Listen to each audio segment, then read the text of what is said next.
Hello everyone, स्वागत है आप सभी का मेरे चैनल में फिर से एक नए वीडियो के साथ में। कैसे हैं आप सब? उम्मीद करती हूँ आप सब अच्छे ही होंगे। हम लोग भी गाइस अच्छे ही हैं। तो गाइस आज हम लोग इस वीडियो में जानेंगे झारखंड शब्द का अर्थ जानेंगे, नाम की परंपरा और स्रोत जानेंगे, झारखंड का नाम कैसे पड़ा। आज का हमारा टॉपिक है, यहाँ देख सकते हैं मैं लिखी हुई हूँ, झारखंड शब्दार्थ, नाम की परंपरा और स्रोत। झारखंड शब्द का अर्थ जानेंगे, नाम की परंपरा और स्रोत जानेंगे। अगेन रिपीट कर रही हूँ, आज का हमारा टॉपिक है झारखंड शब्दार्थ, नाम की परंपरा और स्रोत। देर ना करते हुए आज का वीडियो को शुरू करते हैं। जो लोग चैनल पर नए हैं वो लोग चैनल को सब्सक्राइब जरूर कीजिएगा। ध्यान से सुनिएगा मैं जो भी पढ़ूंगी। झारखंड का शाब्दिक अर्थ है जंगल, झाड़ या क्षेत्र या झाड़ झंकारों का क्षेत्र। झारखंड का अर्थ क्या जाने हम लोग? जंगल झाड़ का क्षेत्र या झाड़ झंखाड़ों का क्षेत्र। झारखंड शब्द का अर्थ है जंगल झाड़ का क्षेत्र या फिर झाड़ झंकारों का क्षेत्र। आगे हम लोग देखेंगे, झाड़ झंकार का अर्थ है घने पेड़ पौधों का क्षेत्र। झाड़ का अर्थ है पेड़ और खंड का अर्थ है भूभाग यानी जंगल का इलाका। झाड़ झंकार का अर्थ है घने पेड़ पौधों का क्षेत्र। झाड़ का अर्थ होता है पेड़ और खंड का अर्थ होता है भूभाग यानी जंगल का इलाका। आगे हम लोग देखेंगे, वह जंगल और पर्वत इलाका जहाँ ओस्ट्रिक और द्रविड़ आदिम जातियों का निवास स्थान है। जंगल और पर्वत इलाका जहाँ ओस्ट्रिक और द्रविड़ आदिम जातियों का निवास स्थान है। जंगल और पर्वत इलाका जहाँ ओस्ट्रिक और द्रविड़ आदिम जातियों का निवास स्थान है। कहाँ? झारखंड में। अगेन मैं रिपीट कर रही हूँ, आप सभी ध्यान से देखिएगा। झारखंड शब्द का अर्थ क्या है? जंगल झाड़ का क्षेत्र या झाड़ झंकारों का क्षेत्र। झाड़ झंकारों का अर्थ है घने पेड़ पौधों का क्षेत्र। सिर्फ झाड़ का अर्थ होता है पेड़ और खंड का अर्थ होता है भूभाग यानी जंगल का इलाका। जंगल और पर्वत इलाका यानी कि कहाँ? जहाँ ओस्ट्रिक और द्रविड़ आदिम जातियों का निवास स्थान है, यानी कि आदिवासियों का निवास स्थान है। आगे हम लोग देखेंगे, अंग्रेजों ने अपने शासन काल में झारखंड शब्द को रोमन लिपि में झारखंड लिखा। वर्तमान काल में वही झारखंड शब्द प्रचलित हो गया। अब तो भारत देश के सभी लोग झारखंड राज्य और झारखंड सरकार के नाम से जानते हैं। अब राज्य के सभी कार्य झारखंड शब्द से ही चलाया जाता है। यहाँ तक तो हम सभी झारखंड शब्दार्थ यानी कि झारखंड शब्द का अर्थ तो जान गए हैं। आगे हम लोग नाम की परंपरा, ये हम लोग अभी पढ़ रहे हैं। नाम की परंपरा कैसे पढ़ी? तो यहाँ पर किताब में लिखा हुआ है कि अंग्रेजों ने अपने शासनकाल में झारखंड शब्द को रोमन लिपि में, कौन सा लिपि में? रोमन लिपि में, रोमन लिपि में यानी कि अंग्रेजी में। अंग्रेजों ने अपने शासन काल में झारखंड शब्द को रोमन लिपि में झारखंड लिखा।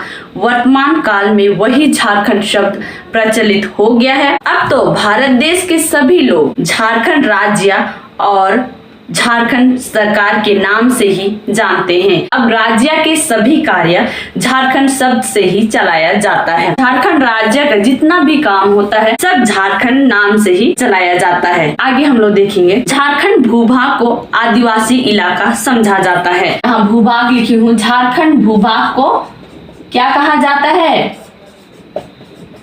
आदिवासी इलाका। झारखंड भूभाग को आदिवासी इलाका समझा जाता है। कुछ विद्वानों का कथन है आदिवासियों ने लगभग 8000 वर्ष ईसा पूर्व से ही इस इलाके को अपना निवास स्थान क्षेत्र बनाया है। आदिम जाति के पुरखों ने जंगल साफ किया और कृषि योग्य भूमि तैयार की। कालांतर में इस इलाके में गैर आदिवासियों का भी आगमन हुआ। वे भी कई युगों से आदिवासियों के साथ प्रेम पूर्वक निवास करते आ रहे हैं, जिन्हें फिलहाल मूलवासी के नाम से भी जाना जा रहा है। मूलवासी किसे कहते हैं? मूलवासी के बारे में यहाँ पर लिखा हुआ है। यहाँ पर मूलवासी गैर आदिवासियों को ही कहा जा रहा है, लेकिन वैसे गैर आदिवासी जो कई युगों से आदिवासियों के साथ प्रेम पूर्वक निवास करते आ रहे हैं, जिन्हें फिलहाल मूलवासी के नाम से जाना जा रहा है। अगेन मैं रिपीट कर रही हूँ, एक बार ध्यान से सुनिएगा। झारखंड भूभाग को आदिवासी इलाका समझा जाता है। कुछ विद्वानों का कथन है कि आदिवासियों ने लगभग 8000 वर्ष ईसा पूर्व से ही इस इलाके को अपना निवास स्थान क्षेत्र बनाया है। पढ़ के मतलब सोच सकते हैं कितने लंबे समय से आदिवासियों का निवास स्थान रहा है ये झारखंड। आदिम जाति के पुरखों ने जंगल साफ किया है। हम सभी जानते हैं कि झारखंड में 32 जनजातियां पाई जाती है, उसमें से 8 आदिम जनजातियां हैं। तो यहाँ लिखा हुआ है आदिम जाति के पुरखों ने जंगल साफ किया और कृषि योग्य भूमि तैयार की। कालांतर में इस इलाके में गैर आदिवासियों का भी आगमन हुआ, यानी कि समय के अंतराल में इस इलाके में गैर आदिवासियों का भी आगमन हुआ था। वे भी कई युगों से आदिवासियों के साथ प्रेम पूर्वक निवास करते आ रहे हैं, जिन्हें फिलहाल मूलवासी के नाम से जाना जा रहा है। आगे हम लोग देखेंगे 20वीं शताब्दी के 5 दशक तक झारखंड में आदिवासियों की आबादी अधिक थी। 20वीं शताब्दी के उत्तरार्ध झारखंड में गैर आदिवासियों का आगमन अधिक संख्या में होने लगा। आदिवासियों का शोषण भी पहले की तुलना में अधिक होने लगा है।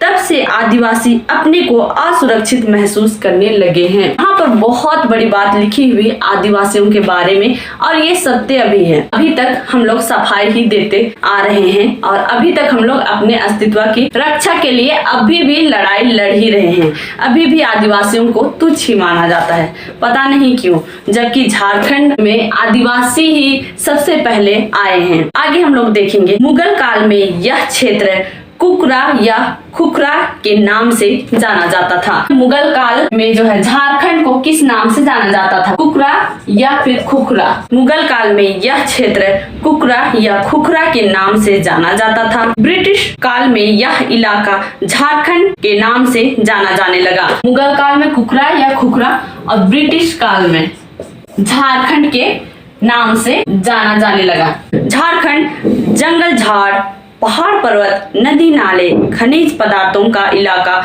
समझा जाता था। झारखंड जंगल झाड़ पहाड़ पर्वत नदी नाले खनिज पदार्थों का इलाका समझा जाता था। यह पठारी इलाका के नाम से भी जाना जाता था। झारखंड को और किस नाम से जानते थे, पठारी इलाका।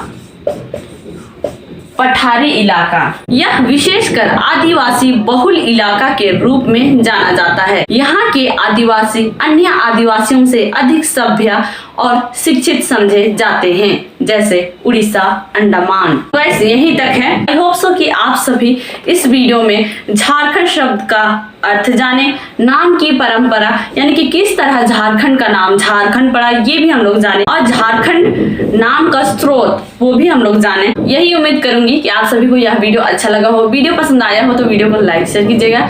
चैनल पर जो लोग नए हैं चैनल को सब्सक्राइब कीजिएगा। मिलते हैं आप सभी से एक नए वीडियो के साथ में, तब तक के लिए बाय एवरीवन।